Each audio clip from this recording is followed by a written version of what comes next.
Hi guys, so this week we are talking about project-based learning. To present project-based learning, I'll be using the course textbook, Reinventing Project-Based Learning, Your Field Guide to Real-World Projects in the Digital Age. And this is the text right here. So to begin, Chapter 3 was titled Imagining the Possibilities, and there really are endless possibilities when it comes to project-based learning, which is why project-based learning is so powerful for our students. I have a little bit of experience with project-based learning as we had to implement it in an after-school program I worked for during undergrad. Anyways, project-based learning differs from traditional learning. Traditional learning that comes from a textbook or by someone else is already predetermined what is important. In project-based learning, the teacher gets to decide what is important and tailor the project specifically to students' needs and interests. A key thing in project-based learning is that it should be open-ended and students should be able to apply real-world concepts when doing the project. In this, sometimes disciplines can often overlap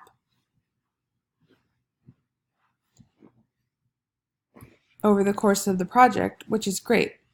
Project-based learning is able to be interdisciplinary and connect multiple disciplines all in one project compared to the traditional learning. Ways to incorporate technology. When planning a project, due to the nature of today and technology's role, you want to try to incorporate technology into your projects.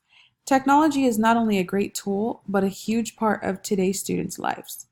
To begin, you should have dispositions or habits of mind, attitudes, and skills you want students to develop/use throughout and at the end of the project. To do this, you can use principles of Bloom's taxonomy to guide you.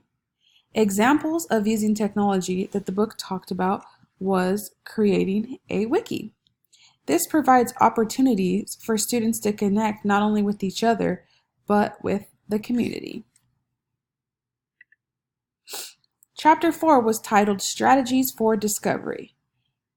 This chapter focused on creating a project through searching or coming up with one from scratch. In your search for a project, you need to be very critical in your examination. There might be great projects out there that worked for one group, but it might not work for your students. That is when you need to examine and you need to ask yourself if it meets the needs, the goals, and the interests of your students. In your exploration of a project, you are going to need to overcome pitfalls. So, in that, you can do this by being aware of how a project can fall short.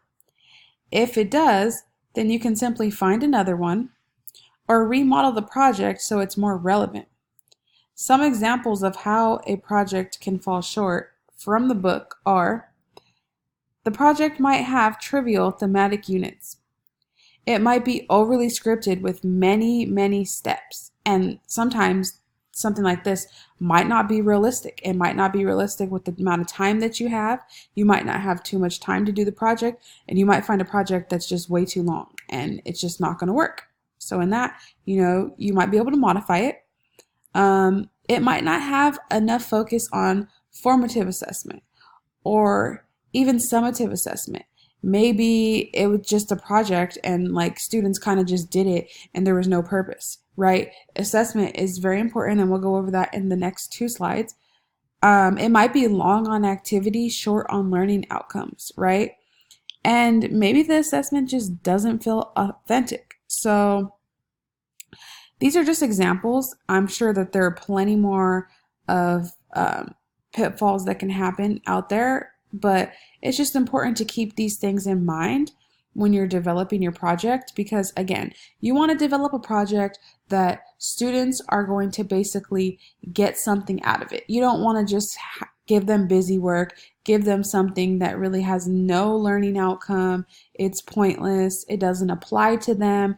It's not relatable. You want to make sure that you're doing the best to meet the needs and the interests and the learning goals of your students each time you create a project. So chapter 5 was all about making assessment meaningful. And in that, there's two types of assessments that they talk about. The first one is formative assessment, and this is done along the way. This assessment sort of guides your instruction, and formative assessment allows you to assess your students' learning along the way. It allows you to make adjustments, address misunderstandings, or take the assignment in a different direction. So you can plan your project one way. And if you see that students aren't getting something, for example, you can make small changes along the way. You know, this is also great if you see that students are really getting something and you have an idea like, oh, I could take this in a whole nother direction and I could take them one step further than I wanted to take them. That's good. So, you know, a good teacher is going to be assessing students and being engaged and mindful throughout the whole process. And just know that you might develop the project one way, but it doesn't have to just stay that way. You can make adjustments along the way. It's not to where, oh, I decided that this is how the project's going to go and it's going to go like this from start to finish, because trust me, just from experience, sometimes things go wrong. Sometimes we need to make adjustments. Sometimes we can change things and make them that much better. So that's where formative assessment comes into play. And the last type of assessment that the book talked about was summative assessment. And this is where you assess learning at the end. So ideally, you would think of this first, right? You would ask yourself questions like, what is the end goal? How can students demonstrate what they learned?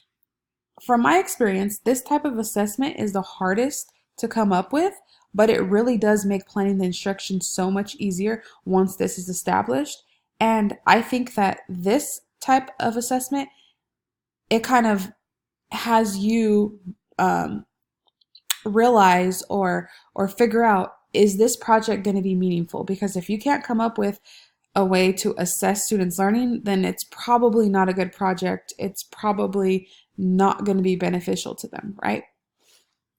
So that concludes my presentation on project-based learning. I think that project-based learning is great.